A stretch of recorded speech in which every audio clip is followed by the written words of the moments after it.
another history about this. In Satya Yuga, there was a rishi who was performing a yajna. And he was performing something called as, just like we have heard the Ashwamedha Yajna, there is something called as the Gomedha Yajna.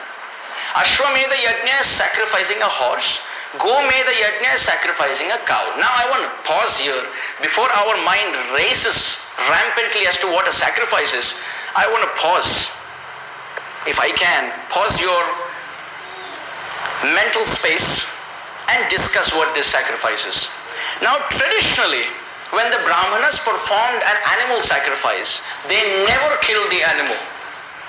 They had the power through Vedic chant, through Vedic sound, to take the life out of the body, sacrifice the old, diseased body of the animal, and put the soul in a new, fresh body that would come out of this fire as the power of their purity.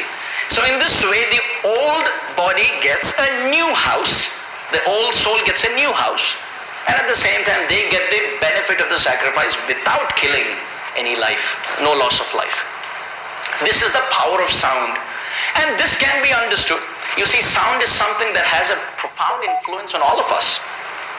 You stand under a tree, birds are on the branch, you just clap. Well, I didn't clap that to just get your attention. That was also a reason. But if you just stand under the branch of a tree and you clap, you see birds on that branch, they don't even see you, but just the sound makes them fly. So sound infuses fear in the birds as much as sound can infuse happiness in the birds. They chirp themselves. Talk about influence of sound on something like deer. You can play the flute as a hunter and attract the deer by your flute sound. The deer forgets that it's being charmed. You stop the flute playing, the deer bounces back to senses. Wait a minute, this is a human, he's a hunter, I'm a deer. Better run. Hunters catch deer just by playing the flute. The sound of the flute is so attractive.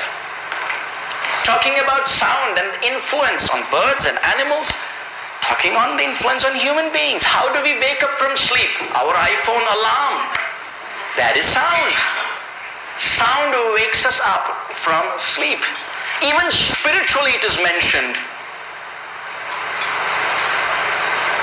that for someone who has to leave this world and go back to the kingdom of God, anavrittihi shabdhat Vedanta Sutra.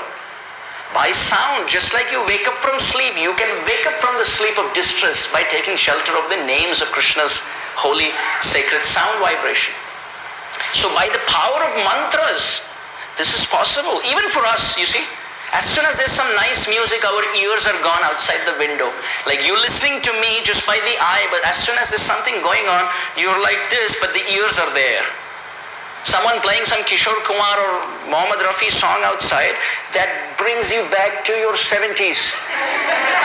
And this boredom class on onion and garlic, my eyes are stuck there, but my ears are kidnapped by Kishore Kumar.